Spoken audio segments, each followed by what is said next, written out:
Good morning. I'm very glad to be here. I'm very glad to be anywhere. So that's turning a negative to positive. There's been a lot of positives in my life.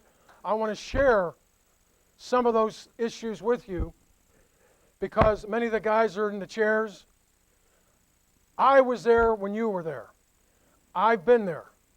I know what you're facing. Sometimes life throws you a curve, and you got to learn how to hit a curve. You're given lemons. You got a choice to make lemonade. I haven't done this on my own. I've had a lot of help. I've had a lot of people that persevered. And the reason why they persevered and didn't give up on me is one of the major reasons why I'm alive. People call me, or I'll call them.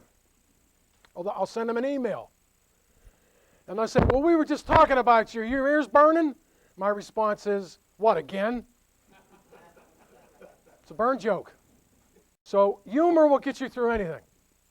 I've learned it. I was a victim. I cried long enough. I was sad long enough. I still deal with what they now term survivor guilt. I didn't know anything about survival guilt. I sure as hell didn't know about PTSD. I do now, post-traumatic stress disorder.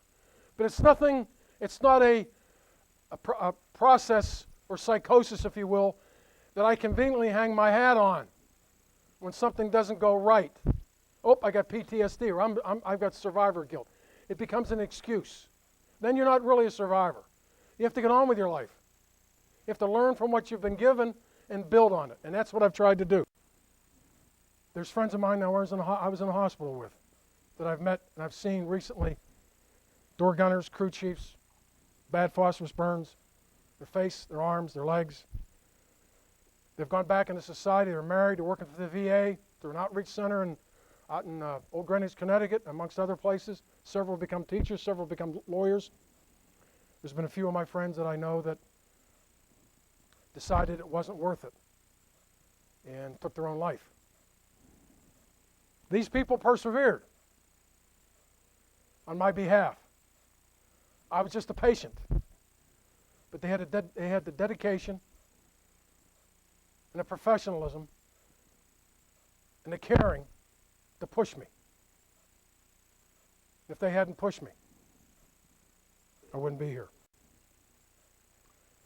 I had a vision. I had a dream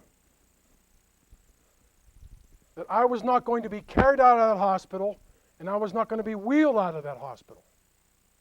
I walked out on my own. I pushed myself. I've been pushing myself ever since. And I've been having a hell of a lot of fun in the process. I met Dr. Inge, as I said, in November. The day I was getting ready to leave, we were sitting in his TV room chatting. And he said, do you remember the time in November? You remember the time you were in the ICU?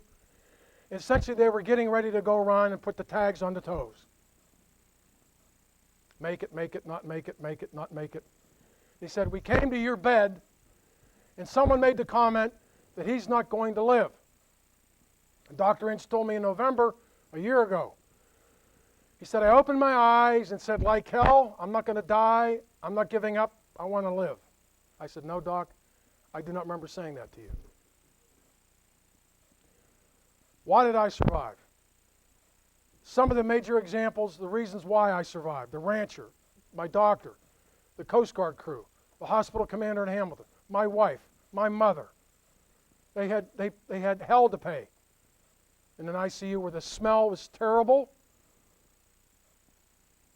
There's no place like it in any environment I have ever been. But I've been blessed to live a life, been able to travel, been able to meet a lot of people. I just come back from the United States Naval Academy where I've been invited to speak twice. I've been invited back in January.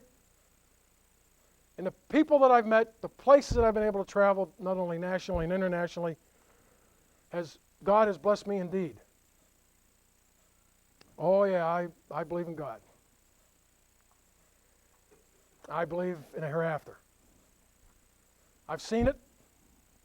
I know we all have angels, because one of my favorite movies, It's a Wonderful Life. George Bailey, George Burke. My Clarence was John Davieau. He didn't jump into a river, he jumped out of a pickup truck. William Ward, an author, stated, adversity causes some men to break, others to break records.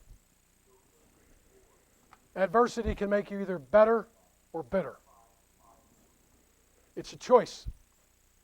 You have a choice to live, or you have a choice to walk through life like the walking dead. Think about your life every day. Think about your life every day. Say a prayer every day. Where are you going? How are you going to get there? Who's going to be on your team? Find a passion that you enjoy and pursue it with gusto.